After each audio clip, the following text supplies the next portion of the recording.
नमस्कार दोस्तों। आज हम पढ़ने जा रहे हैं अलंकार, जो कि कक्षा 10वीं का एक बहुत ही महत्वपूर्ण भाग है। सीबीएसई 10th क्लास में 4 नंबर में अलंकार आते हैं व्याकरण के पार्ट में। बिल्कुल ऐसा अलंकार आपसे पूछा जाता है जो ज़्यादातर आपके पाठ्यक्रम से संबंधित होता है। अलंकार में आपको देखना क्या है, जो समझना है इस पाठ में वो बड़ा इम्पोर्टेंट है कि आपको कौन सा अलंकार पढ़ना है, कितने अलंकार पढ़ने हैं और कितने नंबर का क्वेश्चन उसमें आने वाला है। अभी मैंने आपको बताया कि आपके अलंकार जो कि व्याकरण का एक पार्ट है उसमें 4 नंबर का अलंकार आएगा। इसलिए हम कुछ बातें यहाँ पे पढ़ेंगे अलंकार के बारे में, जिससे आपको 4 नंबर पूरा मिल जाए। ठीक है? देखिए, अलंकार होता क्या है? एक नया तरीका हम पढ़ेंगे, एक नए तरीके से पढ़ेंगे कि अलंकार एक्चुअल में होता क्या है। जैसे देखिए, और सिंपल शब्दों में बताता हूँ आपको कि अलंकार आपके सामने लिखा हुआ है कि अलम प्लस कर या अलम प्लस कार से मिलकर के बना हुआ है, जिसका अर्थ होता है आभूषण, ठीक है? और सुसज्जित करने वाला, है ना? देखिए, यहाँ पे एग्जाम्पल दिया गया है कि नारी की अपनी सुंदरता को बढ़ाने के लिए आभूषणों का प्रयोग में लाती है। जैसे अलंकार जो है वो समकक्ष है आभूषण के, ठीक है? ऑर्नामेंट्स, है ना? अब कोई भी ऑर्नामेंट्स है, जैसे मान लीजिए कोई बहुत सुंदर है, ठीक है ना? उसकी बनावट अच्छी है, वो सुंदर है पहले से ही। ऑर्नामेंट्स क्या करते हैं, उसकी सुंदरता को और बढ़ा देते हैं। ठीक है, कोई इंसान पहले से सुंदर है, उसकी सुंदरता को और बढ़ा देते हैं ऑर्नामेंट्स। ऐसे ही अलंकार करता है कि हमारी काव्य में सुंदरता पहले से मौजूद है, लेकिन उस सुंदरता को और ज्यादा बढ़ा देना ही अलंकार का काम है। ठीक है, तो अभी आपने क्या देखा कि जैसे मान ली कोई नारी है, कोई स्त्री है, पहले पुरुष भी आदिकाल में, है ना, वो भी अलंकृत होते थे, अपने आप को अलंकृत करते थे वो लोग, ठीक है, वो भी आभूषण पहनते थे। आपने देखा होगा बहुत सारे राजा महाराजा अलंकरण करते थे, वो मतलब कि या तो मालाएं पहनते थे, कानों में बालियां पहनते थे, आपने देखा था, ठीक है ना? अभी क्या है, नारियों के इस सौंदर्य में आभूषण की बहुत ही महती भूमिका है। तो अभी हम क्या देखेंगे ध्यान से इसमें कि जिस प्रकार किसी भी नारी की सुंदरता को और ज्यादा बढ़ा देता है आभूषण, उसी तरीके से काव्य की सुंदरता को बढ़ाने का काम करता है अलंकार। अब बिल्कुल बेसिक पे आते हैं, सबसे नीचे क्या है देखिए कि अलंकार काव्य की सुंदरता को बढ़ा रहा है, अर्थात बढ़ाएगा कैसे वो? काव्य में होता क्या है, या तो शब्द होंगे या तो अर्थ होंगे, ठीक है? तो शब्द और अर्थ, इसी के आधार पे सबसे पहले डिवीजन किया गया अलंकार के भेद, मतलब कि अलंकार के 2 प्रकार कौन-कौन से? अर्थालंकार और शब्दालंकार। मतलब कि अर्थ के आधार पे और शब्द के आधार पे, ठीक है? तो शब्द के आधार पे आपने पढ़ रखा है क्लास 9th में। क्लास 9 के सिलेबस में शब्द के आधार पे था। अगर ज़रूरत पड़ेगी तो हम उस पे भी एक वीडियो बनाएँगे क्लास 9 के बच्चों के लिए, ठीक है? आपके क्लास 10th में अर्थालंकार पे पूरा अलंकार आएगा, 4 नंबर का, ठीक है ना? तो ये बात आप दिमाग में रख लीजिए कि अलंकार का सीधा-सा मतलब ये है कि आभूषण, है ना? और सुसज्जित करने वाला, ठीक है? जैसे नारी की सुंदरता को बढ़ाने के लिए आभूषणों का इस्तेमाल किया जाता है, वैसे ही काव्य की सुंदरता बढ़ाने के लिए हम क्या करते हैं? अलंकार का प्रयोग करते हैं। अब काव्य की सुंदरता 2 ही तरीके से बढ़ाई जा सकती है, या तो अर्थ के आधार पे या तो शब्द के आधार पे। बहुत सारी किताबों में उभय अलंकार भी है, जिसमें अर्थ और शब्द दोनों आते हैं, लेकिन वो हमारे सिलेबस में नहीं है, इसलिए हम उसका यहाँ पे ज़िक्र नहीं करेंगे। ठीक है? तो अलंकार के 2 भेद, अर्थालंकार और शब्दालंकार। शब्दालंकार मतलब कि शब्द के आधार पर, अर्थालंकार मतलब कि अर्थ के आधार पर, ठीक है? शब्दालंकार आपका क्लास 9th में था, एक समरी में हम देख लेंगे लास्ट में, है ना? कभी-कभी अपठित पद्यांश में आपको मिल जाता है शब्दालंकार वाले भी, तो थोड़ी बहुत जानकारी आपको होनी चाहिए, क्योंकि हमें कोशिश करना है कि 100 में से 98 100 तो आने ही चाहिए हमारे बोर्ड में नंबर, ठीक है? तो देखिए, शुरुआत करते हैं अर्थालंकार। जिस अलंकार में अर्थ के माध्यम से काव्य में चमत्कार उत्पन्न किया जाता है, मतलब कि काव्य की शोभा बढ़ा रहे हैं हम, किसका? अर्थ के आधार पे, मतलब कि मीनिंग के आधार पे, ध्यान रखिएगा आप इसको, मीनिंग के आधार पे हम क्या कर रहे हैं? चमत्कार उत्पन्न कर रहे हैं, वहां पे अर्थालंकार होता है। दूसरे शब्दों में, जब किसी वाक्य या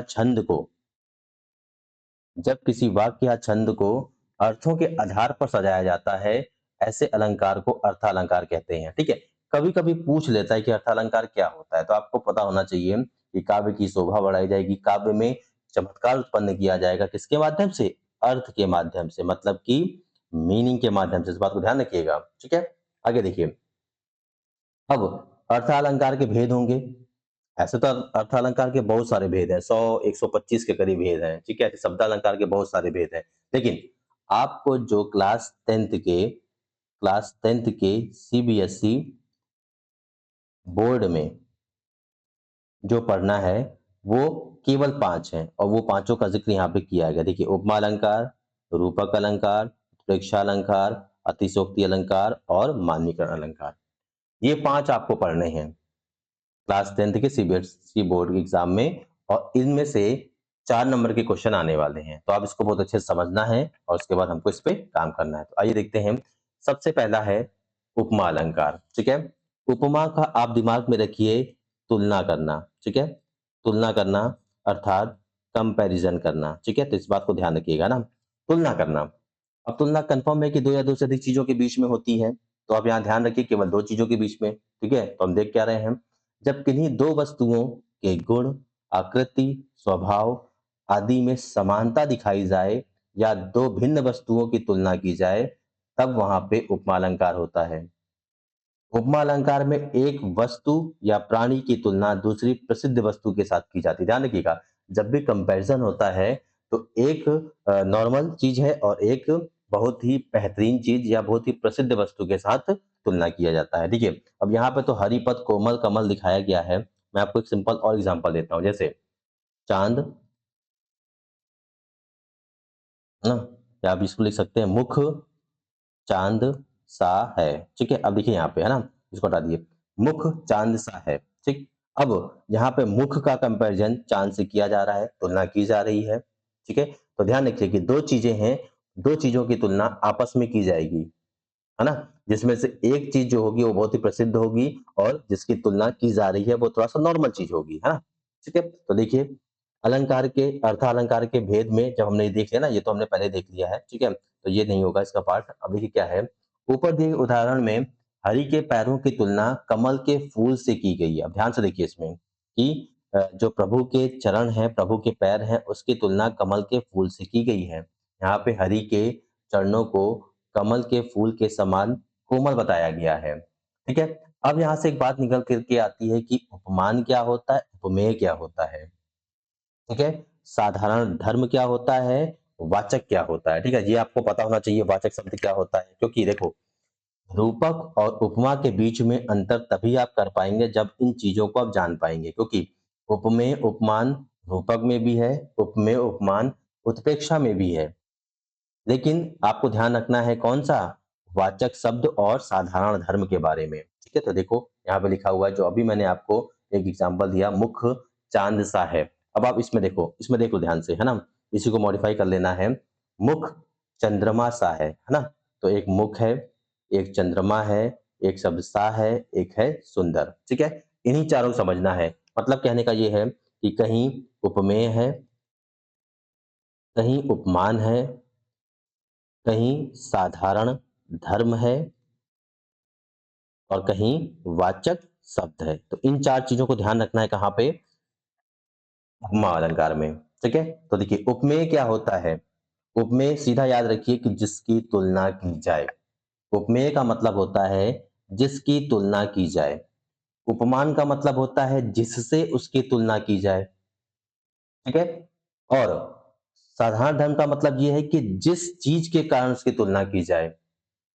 और वाचक शब्द का मतलब है कि कौन सा ऐसा शब्द इस्तेमाल करेंगे, जैसे सदिश हो गया, सम हो गया। अभी मैं आपको ट्रिक भी बताऊंगा बाद में, कि आप उसको देखते ही आप समझ जाएंगे कि ये उपमा अलंकार है, ये रूपक अलंकार है, ये उत्प्रेक्षा अलंकार है ना। इन तीनों में बड़ा कंफ्यूजन होता है, तो आप उसको देख के समझ जाएंगे तुरंत। ठीक है, तो देखिए आगे, है ना। तो अभी आपको यहाँ पर 3 बातें याद रखनी है, क्या, उपमेय क्या होता है, उपमान क्या होता है, साधारण धर्म क्या होता है, वाचक शब्द क्या है। ठीक है ना। तो उपमेय क्या, जिसकी तुलना की जाए, उपमान मतलब जिससे तुलना उसकी की जाए, और साधारण धर्म का मतलब है कि जिस चीज से दोनों के बीच में तुलना की जा रही है, कंपैरिजन किया जा रहा है, और वो शब्द कौन सा है जो कंपैरिजन का क्या है, प्रतीक है। ठीक है, तो देखिए आप, उपमा अलंकार के अंग, है ना? तो ये बहुत ध्यान से रखना है, याद करना है आपको बहुत कायदे से। उपमेय, उपमान, साधारण धर्म और वाचक शब्द, और यही चीज यहाँ पे लिखा हुआ है देखिए। अब एग्जाम्पल, अब जितने भी एग्जाम्पल आपके सामने से जा रहे हैं वो सब आपको याद रखना है, क्या पता कि सीबीएसई के पेपर में आ जाए। ठीक है ना? तो आप देखते तो टिक लगा देंगे। देखिए क्या लिखा है, सागर सा गंभीर हृदय हो, गिरी सा ऊंचा हो जिसका मन, है ना? तो आप पहले सा ढूंढिए। अब सा देखते ही आपको समझ में आ जाना चाहिए किस तुलना की गई है और यहाँ पे कौन सा अलंकार है, उपमा अलंकार है। इसको रट लीजिए बहुत कायदे से। उपमेय क्या लिखा देखिए, जिस व्यक्ति या वस्तु के बारे में बात की जा रही होती है या जो वर्णन का विषय है, जिसके बारे में बात की जा रही है या जिसकी तुलना की जा रही है, वही उपमेय कहलाता है। उपमेय कहलाएगा वही। कभी कभी उपमेय उपमान भी पूछ लेता है सीबीएसई, तो आप दिमाग में रखेंगे इस बात को। ठीक है, ऐसे ही उपमान, वाक्य या काव्य में उपमेय की जिस प्रसिद्ध वस्तु से तुलना की जाती है उसको हम बोलते हैं उपमान। इस बात को ध्यान में रखिए कि जिस वस्तु से उस उस जिसकी तुलना की जा रही है ना, वो पक्के तौर पे कोई बड़ी चीज होगी। ठीक है, तो अब इसको दिमाग में रखना है आपको, है ना, कि जिसकी तुलना की जाए वो क्या है, जिससे तुलना की जाए वो क्या है ना, और जिस चीज के कारण तुलना की जा रही है। जैसे देखो यहाँ साधारण धर्म, साधारण धर्म का मतलब क्या है, उपमान और उपमेय में समानता का धर्म होता है, अर्थात जो गुण उपमान और उपमेय दोनों में हो, जिससे उन दोनों की तुलना की जा रही है। कहने का मतलब ये है कि जब बात की गई मुख, ठीक है, और जब बात की गई चंद्र की, अब मुख और चंद्र में एक चीज कॉमन था, वो क्या था, सुंदर। ठीक है, इस वजह से दोनों के बीच में क्या की गई, तुलना की गई। तो इसको बात समझ में आना है आपको, ये बात समझ में आना चाहिए, वही साधारण धर्म कहलाता है। मतलब कि कंपैरिजन का कारण क्या है, किस वजह से कंपैरिजन किया जा रहा है। मेरी बात समझ में आ रही है आप सभी को, है ना? ये बात समझ में आ रही होगी किस वजह से क्यों किया गया कंपैरिजन। उसके बाद आता है वाचक शब्द, है ना? वाचक शब्द वह शब्द होता है जिसके द्वारा उपमेय और उपमान में समानता दिखाई जाती है। जैसे सा, ऊपर दिए गए उदाहरण में सा वाचक है, सम है, सरिस है, के समान है। ठीक है, ऐसे बहुत सारे हैं ना, तो आप स वाले कुछ याद करके रखना है आपको, है ना? ओके, अगला देखिए, रूपक अलंकार। जब गुण की अत्यंत समानता के कारण उपमेय को ही उपमान बता दिया जाता है, मतलब कि अब आप अंतर ही नहीं कर पा रहे हैं किसके बीच में, उपमेय और उपमान के बीच में अब आप अंतर ही नहीं कर पा रहे हैं। उपमेय क्या है, उपमान क्या है, अब आप अंतर ही नहीं कर पा रहे हैं। ठीक है ना? देखो लिखा है यहाँ पे, उपमेय और उपमान में अभिन्नता दर्शाई जाती है तब रूपक अलंकार होता है। मैं इसको अपने तरीके से याद करता हूं कि आपने रूप ही दे दिया, रूप ही दे दिया। ठीक है, ध्यान रखना है। जैसे मान लीजिए मैं बोल दूं अब यहीं पे, क्या मैं बोलूं कि मुख चांद है, मैंने बोल दिया मुख चांद है। ठीक है, अब मैं समझ में आ गया कि मुझे मुख देखिए या चांद देखिए, दोनों एक ही बात है, दोनों में अब कोई अंतर नहीं रह गया। आप मुख देख रहे हैं तो लग रहा है चांद देख रहे हैं, चांद देख रहे लग रहा है कि मुख देख रहे हैं। अब दोनों में कोई अंतर नहीं है। एग्जाम्पल देखिए, पायो जी मैंने राम रतन धन पाया। ठीक है, तो लिखा हुआ है ऊपर दिए गए उदाहरण में, राम रतन को ही धन बता दिया गया है, राम रत्न को ही धर्म बता दिया गया है, धन बता दिया गया है। ठीक है, तो राम रतन यहाँ पे आपके क्या बन गए, है ना, उपमेय बन गए, और धन आपका उपमान बन गया, मतलब कि जिसकी तुलना की जा रही, जिससे की जा रही है। ठीक है, ध्यान रखना है, तुलना हो रहा है लेकिन इसके बीच का जो साधारण धर्म है अब वो गायब हो चुका है, अब वो हट गया पिक्चर से, है ना? ठीक है, क्योंकि इन दोनों में अब कोई अंतर रह ही नहीं गया है। ठीक है, मुख देखिए चांद देख रहे हैं, चांद देखिए मुख देख रहे हैं। ठीक है, तो अब दोनों में अभिन्नता है, अंतर ही नहीं रह गया है। यहाँ आप देख सकते हैं कि उपमेय उपमान में अभिन्नता दर्शाया जा रहा है। हम जानते हैं कि जब अभिन्नता दर्शाई जाती है तब वहां रूपक अलंकार होता है, इसमें कोई दो राय नहीं है। जहां, ठीक है, ठीक है, तो ये जो है आपका पायो जी मैंने राम रतन धन पायो, ये भी आपका रूपक अलंकार में आता है। जब हम ट्रिक की बात करेंगे तो वहां पे भी आपको दिखाएंगे कि किस तरीके से आपको क्वेश्चन सॉल्व करना है, और सॉल्व करके आपको व्याकरण का ज्ञाता नहीं बनना है, आपको ये सोचना है कि किस तरीके से हमारे सीबीएसई के ये 4 नंबर हमारे हाथ में आ जाए। ठीक है, कम पढ़ करके भी, है ना? अगला देखिए, उत्प्रेक्षा अलंकार, तीसरा। इसमें क्या बोला गया है कि जब समानता होने के कारण उपमेय और उपमान में होने की कल्पना की जाए, मतलब की संभावना की बात की जाए, मतलब की पॉसिबिलिटीज की बात की जाए। ठीक है, जब हम पॉसिबिलिटीज की बात करेंगे तब वहां पे उत्प्रेक्षा अलंकार होगा। ठीक है, अब इसके लिए बड़ा ये फेमस है, मनु, जनु, जनहु, जानो, मानहु, मानो। ठीक है, निश्चय, ज्यों, इव, ये सब शब्द अगर आपको मिल जाए तो उत्प्रेक्षा अलंकार है। मैं आपको सजेस्ट करूंगा कि आप इनको याद कर लीजिए और देखते ही मारिए। अभी मैं जब ट्रिक बताऊंगा आपको तो आपको बड़े आराम समझ में आएगा। मनु मनहु, जनु जनहु, जानो मानहु मानो। ठीक है, निश्चय या ज्यों, ये सब जिसमें भी आ जाए, जिस काव्य में आपको दिख जाए, वहां पे 100% कौन सा अलंकार होगा? उत्प्रेक्षा अलंकार होगा। इसके बाद जब हम 10 क्वेश्चन जब सॉल्व करेंगे, किसके? 10 सेट के 24-25 जब जो 10 सेट हैं उनके जब हम क्वेश्चन सॉल्व करेंगे, कम से कम 50 क्वेश्चन होंगे, जो कि सीबीएसई का 24-25 का पेपर होगा उससे। तब आप देखिएगा कि ये ट्रिक कितना आराम से आपको मदद करते हैं क्वेश्चन को सॉल्व करने में। ठीक है, आप देख करके आंसर बताएंगे कि सर इसका ये होगा, है ना? आगे देखिए, उदाहरण देखिए, ले चला साथ में तुझे कनक, ज्यों भिक्षुक लेकर स्वर्ण। कितनी गजब की लाइन लिखी, देखिए, है ना? ले चला साथ में तुझे कनक। ठीक है, कनक का वो पता है कि कनक कनक ते सौगुनी मादकता अधिकाय, उपमा अलंकार जब आपने पढ़ा होगा तो ये पढ़ा होगा जरूर क्लास 9th में, है ना? ज्यों लगा हुआ मिल गया, हमको समझ में आएगा कि ये उत्प्रेक्षा अलंकार है, लेकिन हम सोचेंगे कि आखिरकार क्यों है ना? तो पढ़ेंगे हम इसके बारे में। भिक्षुक लेकर स्वर्ण, ऊपर दिए गए उदाहरण में जैसा कि आप देख सकते हैं कि कनक का अर्थ धतूरा होता है। ठीक है, कनक का पर्यायवाची सोना भी होता है। ठीक है, सोना मतलब गोल्ड, है ना? तो देखिए हम समझना क्या चाह रहे हैं यहाँ पे। कवि कहता है कि वह धतूरे को ऐसे लेकर के चला मानो भिक्षु सोना लेकर के जा रहा है। मानो आ गया, देखिए यहाँ पे, है ना? ठीक है, कि वो उस धतूरे को ऐसे लेकर के जा रहा है जैसे भीख मांगने वाला वो इंसान उसको सोना समझ के लेके जा रहा है, क्योंकि उसको नशा है, कनक में सोना में नशा नशा है, वो उसको लेकर के जा रहा है ना? काव्यांश में ज्यों शब्द का इस्तेमाल हो रहा है और कनक उपमेय में स्वर्ण उपमान होने की कल्पना की जा रही है। मतलब कि कनक क्या है? कनक की तुलना किससे की जा रही है ना? तुलना की जा रही है, लेकिन संभावना के रूप में की जा रही है। इस बात को ध्यान रखिएगा। ठीक है, कि यहाँ पे जो धतूरा है उसमें सोने होने की, स्वर्ण होने की कल्पना की जा रही है या पॉसिबिलिटी की बात की जा रही है। अच्छा, आपने एक साइंस में एक वो पढ़ा होगा, ये प्रोपोर्शनेट पढ़ा होगा, याद करिए आप कि V equal to I R. जब भी आपने पढ़ा होगा, साइंस में पढ़ा होगा, ठीक है, तो आपने आई पढ़ लिया, V प्रोपोर्शन है आई के। ठीक है ना? मतलब कि वोल्टेज प्रोपोर्शन है किसके? किसके? करंट के। आपने सुना ही होगा। ठीक है, तो V इक्वल टू क्या हो जाता है? आई आर हो जाता है। ठीक है, आपने सुना होगा कई बार, है ना? आपको यहाँ प्रोपोर्शन दिमाग में रखना है कि प्रोपोर्शन जो है ना, वो बताता है क्या? वो क्या बता रहा है कि V प्रोपोर्शन है आई के, मतलब कि कौन सा अलंकार होगा आपका? उपमा अलंकार है। मतलब कि V प्रोपोर्शन हो रहा है, V जैसे जैसे बढ़ेगा वैसे वैसे आई भी बढ़ेगा। आपको समझना है प्रपोर्शन, यहाँ पे इक्वल नहीं दिया गया है, लेकिन इक्वल वाला पार्ट कहाँ पे आता है बताइए? इक्वल वाला पार्ट आता है आपका रूपक में। इस बात को दिमाग में रखिए बहुत ध्यान से। ठीक है, क्योंकि जैसे इक्वल लगाया तो वहां पे प्रपोर्शन हट करके आर एक वहां पे टर्म आ गया, है ना? साइंस में हमने पढ़ा हुआ है। ठीक है, तो जब प्रपोर्शन की हम बात करेंगे तो वो कौन सा है? उपमा अलंकार है।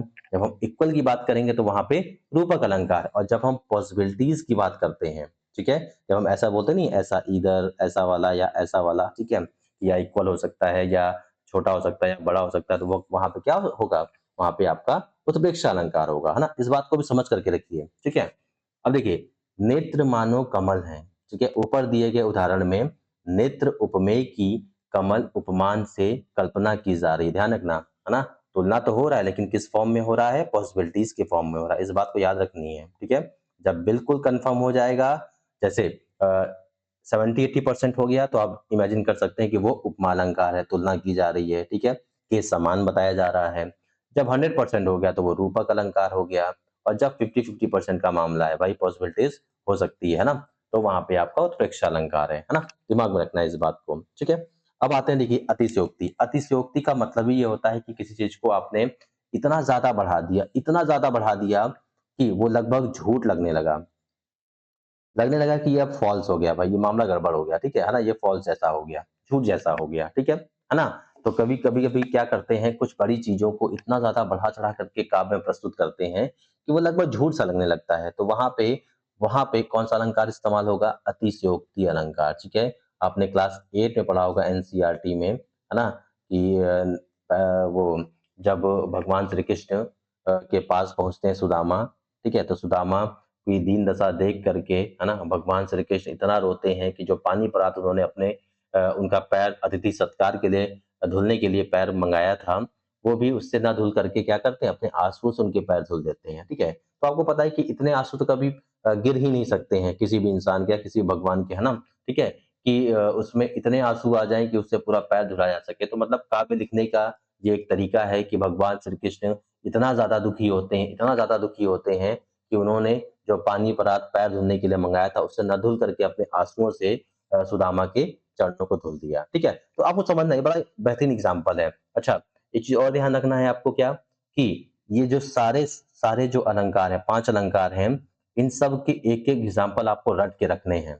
कभी-कभी क्वेश्चन जब हम सॉल्व करेंगे दिखाएँगे आपको कि कभी-कभी क्या करता है सीबीएसई, आपसे अलंकार का डेफिनिशन या अलंकार का कोई एक उदाहरण लिखने के लिए बोल सकता है। 1 नंबर का क्वेश्चन है, बोल सकता है वो, ठीक है? तो देखिए, है ना? अतिशयोक्ति अलंकार, जब किसी वस्तु, व्यक्ति आदि का वर्णन बहुत बढ़ा-चढ़ा कर किया जाए, तब वहाँ पे अतिशयोक्ति अलंकार होता है।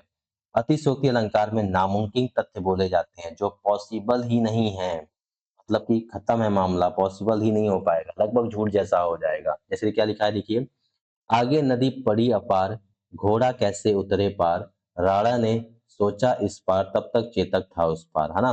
महाराणा प्रताप का आपने सुना ही होगा, उनका एक बेहतरीन घोड़ा था चेतक, ठीक है? कि नदी पड़ी हुई है, ठीक है? वो और महाराणा प्रताप और उनका घोड़ा नदी के इस तरफ है, इस तरफ है और पीछे से एकदम बिल्कुल सेनाएँ लगी हुई हैं। अभी राणा प्रताप सोच ही रहे हैं कि तब तक छलांग लगा करके, है ना? जो उनका चेतक है वो इस पार पहुँच जाता है, ठीक है? तो वो एक इम्पॉसिबल चीज़ था, है ना? इस वजह से अतिशयोक्ति अलंकार का एक बड़ा बेहतरीन एग्ज़ाम्पल है ये, बहुत बेहतरीन एग्ज़ाम्पल है, ठीक है? तो ऊपर दी गई पंक्तियों में बताया गया है कि महाराणा प्रताप के सोचने की क्रिया खत्म होने से पहले ही चेतक ने नदियाँ पार कर दी थीं, ठीक है? जहाँ महाराणा प्रताप के घोड़ा की जो चेतक है कि अतिशयोक्ति में इस्तेमाल किया गया है। इस तथ्य को लोक सीमा से बहुत बढ़ा-चढ़ा करके वर्णन किया गया, इसलिए बड़ा बेहतरीन एग्ज़ाम्पल है अतिशयोक्ति अलंकार का। ऐसे ही देख लो साकेत नगरी है यही, स्वर्ण से मिलने गगन जा रही है, ठीक है? ऊपर दिए गए वाक्य उदाहरण में जैसा कि आप देख सकते हैं कि यहाँ एक नगरी की सुंदरता का वर्णन किया गया है। यह वर्णन बहुत ही बढ़ा-चढ़ा कर किया गया है, जैसे कि हम जानते हैं कि जब किसी वस्तु का बहुत बढ़ा-चढ़ा कर वर्णन किया जाता है, तो वहाँ पे कौन-सा अलंकार होता है? अतिशयोक्ति अलंकार होता है, ठीक है? तो दोनों एग्ज़ाम्पल बड़े बेहतरीन हैं और कई बार सीबीएसई ने पूछा है। इस बात को भी ध्यान रखना है आपको, जो-जो बात बताई जा रही है, वो भी दिमाग में रखना है। इसके बाद देखिए आता है मानवीकरण, जो कि लास्ट है। 5th है आपका मानवीकरण, है ना? जब प्राकृतिक वस्तुएँ वस्तुएँ जैसे पेड़, पौधे, बादल आदि में मानवीय भावनाओं का वर्णन हो, यानी निर्जीव चीज़ों में सजीव का होना दर्शाया जाए, तब वहाँ पे मानवीकरण अलंकार होता है। ध्यान रखना आपको ये है सिंपल शब्दों में कि जब कोई भी निर्जीव चीज़ जिसको भी आप निर्जीव मानते हैं, जैसे आप ये भी मान सकते हैं, है ना? कि कोई भी जैसे पेड़-पौधे आप बोलोगे ये सजीव है, नहीं। हम ये मान के चलते हैं कि जितनी भी मनुष्य के अलावा जो भी चीज़ें हैं, उन सबको निर्जीव, खास करके जानवरों को छोड़ करके, है ना? उन सब में मनुष्य जैसी हरकतें, ध्यान रखना है आपको कि घोड़ा भी चलता है, ठीक है?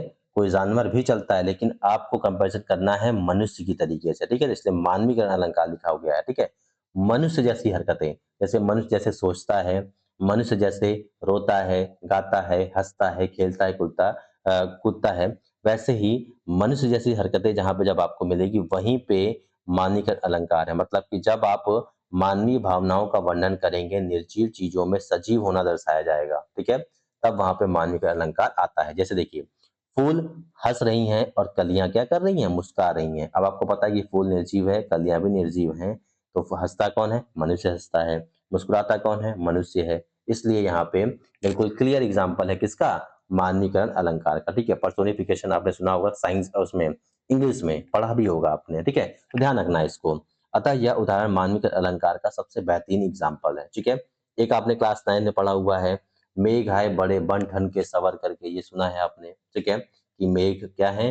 निर्जीव हैं और वो सज धज करके आए हैं, ठीक है? तो सजता-धजता कौन है? मनुष्य मनुष्य है, मनुष्य सज-धज करके रहता है, ठीक है? तो यहाँ पे दिखाया गया है मेघों को बन ठन करके आने का, तो सीधी-सी बात है यहाँ पे कौन-सा अलंकार है? मान्य का अलंकार है, ठीक है? तो आप इस बात को दिमाग में रखेंगे, ठीक है? अब देखिए कुछ ट्रिक्स जो हमने बनाई हुई हैं, है ना? कुछ थोड़ा-सा और अलंकार की परिभाषा देख लीजिए। कई सारे जगहों से चीज़ें ली गई हैं, कई जगहों से उठाया गया है, इसलिए आपकी जानकारी के लिए, ताकि आपकी जानकारी सजाता हो। अलंकार का मतलब क्या होता है? सजाना। अलंकार सुंदर वर्णों से बनते हैं और काव्य की शोभा बढ़ाते हैं। अलंकार शास्त्र में आचार्य भामा बहुत पुराने बहुत ही फेमस राइटर हैं पुराने समय के, ठीक है। इनका वर्णन है कि वे अलंकार संप्रदाय के ही प्रवर्तक कहे जाते हैं। तो भामा के बारे में आपसे पूछा नहीं जाएगा, फिर भी जानकारी आपको रखनी है, ठीक है। अब देखिए अलंकार के भेद आपको मैंने बताए दो, कौन कौन से शब्दालंकार, ठीक है, और उभयालंकार, ठीक है। तो ये होता ही है, और वहीं पे मैंने आपको जिक्र किया था कि उभयालंकार भी होता है, सॉरी, शब्दालंकार, अर्थालंकार और उभयालंकार। आपके सिलेबस में ये दोनों है, ये क्लास 9th में था और ये क्लास 10th में है, ठीक है, और ये नहीं है, ठीक है। सीबीएसई बोर्ड के सिलेबस में ये नहीं है ना। तो अर्थालंकार में क्या हो गया कि आप देखेंगे क्या कि मेनली अर्थ के आधार पे होगा, ठीक है। तो इसमें रूपक, उपमा, उत्प्रेक्षा, अतिशयोक्ति, दृष्टांत, माननीकरण, ये सब प्रमुख अलंकार हैं। जबकि शब्दालंकार में अनुप्रास है, यमक और श्लेष है और बहुत सारे आते हैं, लेकिन ये तीन आपने क्लास 9th में पढ़ लिया है, ठीक है। तो ये देखिए लिखा भी है, शब्दालंकार अनुप्रास मतलब कि जहाँ पे वर्णों की पुनरावृत्ति होती है, ठीक है ना। शॉर्ट में बता देता हूँ, वर्णों की पुनरावृत्ति जहाँ पे होती है वहां पे कौन सा अलंकार होता है, अनुप्रास अलंकार होता है। यमक अलंकार में दो या दो से अधिक शब्द आएंगे, लेकिन दोनों के मतलब क्या होंगे, अलग अलग होंगे, ठीक है। कनक कनकते सौगुनी मादकता अधिकाय, ठीक है ना, ये आपने सुन रखा होगा। ऐसे ही श्लेष अलंकार में क्या होता है कि शब्द एक ही होता है लेकिन उससे अर्थ कई सारे चिपके होते हैं। जैसे रहीमन पानी राखिए, आपने सुना होगा, पानी रहीमन पानी राखिए, बिन पानी सब सून, पानी गए न उबरे मोती मानस चून, ठीक है। तो ये सिंपल सा एग्जांपल है। ऐसे ही जो हमको पढ़ना है क्लास 10th में वो है अर्थालंकार। अभी बताया मैंने आपको, उपमा अलंकार, रूपक अलंकार, प्रेक्षालंकार, अतिशयोक्ति अलंकार, माननीकरण, ठीक है। अर्थालंकार में क्या होता है कि अर्थ के आधार पे आप चमत्कार लाने की कोशिश करते हैं। तो उपमा अलंकार मैंने आपको बता दिया है, उसके अवयव भी बता दिए हैं कि कौन कौन सा होगा, उपमेय होगा, उपमान होगा, समान धर्म होगा और साथ में वाचक शब्द होगा, ठीक है। तो ये ध्यान रखना है यहाँ पे, है ना, ठीक है। मेनली आपको ध्यान रखना है कि साम, सा, सी से, ये सब बड़ा इंपॉर्टेंट है, ठीक है। तो ये एग्जाम्पल बहुत सारे लिखे हुए हैं, अब हम जल्दी जल्दी करेंगे इसको। रूपक अलंकार में उपमेय उपमान के बीच में बिल्कुल अंतर अब नहीं रखा जाएगा, ठीक है, इक्वल बता दिया जाएगा। तो उपमेय सॉरी, रूपक अलंकार होगा, ठीक है। आय महंत बसंत, ठीक है, बंधव गुरुपद, पदुम परागा, बड़ा फेमस है, हमने पढ़ा है, ठीक है। उत्प्रेक्षा अलंकार में जहाँ पे 50-50% का मामला हो जाएगा, मानो, जानो, जनु, मनु, ये शब्द आपको मिलेंगे। अतिशयोक्ति अलंकार में बढ़ा चढ़ा करके बात कही जाएगी, इतनी बढ़ा दी जाएगी कि लगभग झूठ लगने लगेगा, वहाँ पे अतिशयोक्ति अलंकार है। जैसे एक बड़ा फेमस एग्जाम्पल है कि हनुमान की पूंछ में लगन ना पाई आग, आपने देख लिया है। एक राणा का एग्जाम्पल देख लिया है आपने, एक हनुमान जी का देख लिया, ठीक है। तो आपको देख करके ये सब एग्जाम्पल कई बार पूछे गए हैं, है ना, कि अभी हनुमान के पूंछ में आग लग नहीं पाई है और पूरी लंका जल गई है, ठीक है, लंका सगरी जल गई, गए निशाचर भाग। तो ये बड़ा फेमस है। ऐसे ही मानवीकरण अलंकार का बीती विभावरी जागरी, अंबर पनघट में डूबो रही तारा घट उषा नागरी, ठीक है। तो ये भी बड़ा फेमस एग्जाम्पल है मानवीकरण अलंकार का, ठीक है ना। आगे देखिए, अभी देखिए एक चीज और भी दिमाग में आपको रखना है कि कुछ कुछ काव्यों में एक से अधिक अलंकार भी हो सकते हैं, है ना।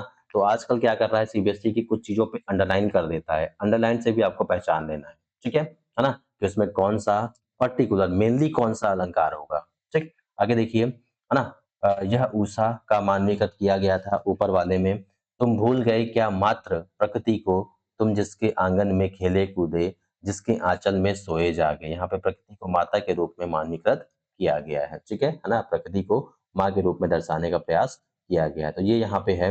अब कुछ बातें आपको दिमाग में रखनी क्या है, मैं आपको यहाँ बता देता हूँ शॉर्ट में। देखिए, कोशिश आपको ये करना है कि जब भी कभी उपमा देखना है आपको, तो उपमा अलंकार में सा, सी, से, है ना, के समान, ठीक, ये कहीं ना कहीं लिख करके रखिए।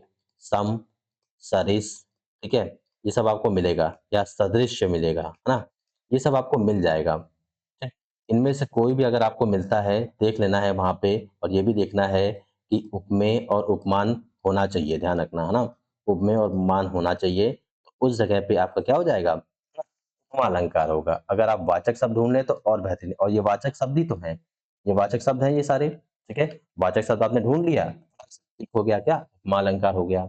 ऐसे ही रूपक अलंकार के केस में क्या करना होता है आपको कि वाचक शब्द वहां पे नहीं होगा, मतलब कि वाचक शब्द नहीं है, ठीक है। उसकी जगह पे ज्यादातर हाइफन मिलता है, लेकिन हाइफन भी आपका 99% केसेस में मिल जाएगा, कुछ केसेस में आपको नहीं मिलेगा। तो आपको हाइफ़न पे भी नज़र रखनी है, ठीक है? और साथ में ये भी देखना है कि उपमेय और उपमान होना चाहिए। क्योंकि हाइफ़न कभी-कभी 2 समान चीज़ों के जैसे पूर्ति प्रकाश अलंकार जैसे घर-घर की और घर के बीच में हाइफ़न आपको मिल जाएगा, है ना? वैसे होता नहीं है छोटा और बड़ा, ठीक है? छोटा-बड़ा, है ना? इसके बीच का हाइफ़न आपको नोटिस नहीं करना है, ध्यान रखना है कि उपमेय उपमान होना चाहिए वहाँ पे, है ना? भी मेनली बता देता है कि वो रूपक अलंकार है। शॉर्ट ट्रिक बता रहा हूँ आपको, कई जगह पे काम करेगा, कई जगह पे काम नहीं करेगा, लेकिन मैक्सिमम केसेज़ में जो मैंने देखा है, काम कर जाता है, ठीक है? अगला देखिए उत्प्रेक्षा अलंकार। उत्प्रेक्षा अलंकार में क्या होगा?